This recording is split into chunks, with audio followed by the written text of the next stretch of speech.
Hello Mila, hello Jack. Hello everybody else who's watching. Welcome to Storytime with Grandad. Today's book is from Thomas and Friends and it is Henry. Henry was a big engine. Sometimes he could pull trains, but sometimes he felt too weak and had to stay in the yard. One morning, Henry was feeling very sorry for himself. "I suffer dreadfully and no one cares," he said. "Rubbish, Henry," snorted James. "You don't work hard enough."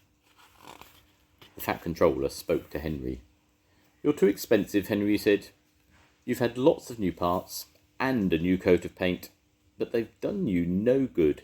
If we can't make you better, we will have to get another engine instead of you." This made Henry, his driver, and his fireman very sad. The Fat Controller was waiting when Henry came to the platform. He'd taken off his hat and coat and put on overalls. He climbed onto Henry's footplate. Henry managed to start, but his fireman was not happy. "Henry is a bad steamer," he told the Fat Controller. "I build up his fire, but it doesn't give enough heat." Henry tried very hard to pull the train, but it was no good. He didn't have enough steam. He gradually came to a stop outside Edward's station. "Oh dear," thought Henry. "Now I shall be sent away. Oh dear, oh dear." Henry went slowly into a siding, and Edward took charge of the train. "What do you think is wrong, fireman?" asked the Fat Controller. "It's the coal, sir," he answered. "It hasn't been very good lately. The other engines can manage because they have big fireboxes, but Henry's is small and can't make enough heat. With Welsh coal, he'd be a different engine." "It's expensive," said the Fat Controller, "but Henry must have a fair chance. I'll send James to fetch some."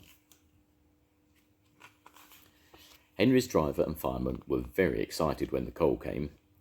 "Now we'll show them, Henry, old fellow," they said. They carefully oiled Henry's joints and polished his brass until it shone like gold. Henry felt very proud. Then Henry's fireman carefully made his fire. He put large lumps of coal like a wall around the outside of the fire. Then he covered the glowing middle part with smaller lumps. "You're spoiling my fire," complained Henry. "Wait and see," said the fireman. "We'll have a roaring fire just when we need it." The fireman was right. When Henry reached the platform, the water was boiling nicely, and he had to let off steam. Whoosh! "How are you, Henry?" asked the Fat Controller. "Peep, peep, peep," whistled Henry. "I feel fine." "Do you have a good fire, driver?" the Fat Controller asked. "Never better, sir, and plenty of steam," he replied. Henry was impatient. He wanted to set off. "No record breaking," warned the Fat Controller. "Don't push him too hard, driver." "Henry won't need pushing, sir," the driver replied. "I'll have to hold him back." Henry had a lovely day. He had never felt so well in his life. He wanted to go fast, but his driver wouldn't let him. "Steady, old fellow," he said. "There's plenty of time." But still, Henry went quite fast, and they arrived at the station early.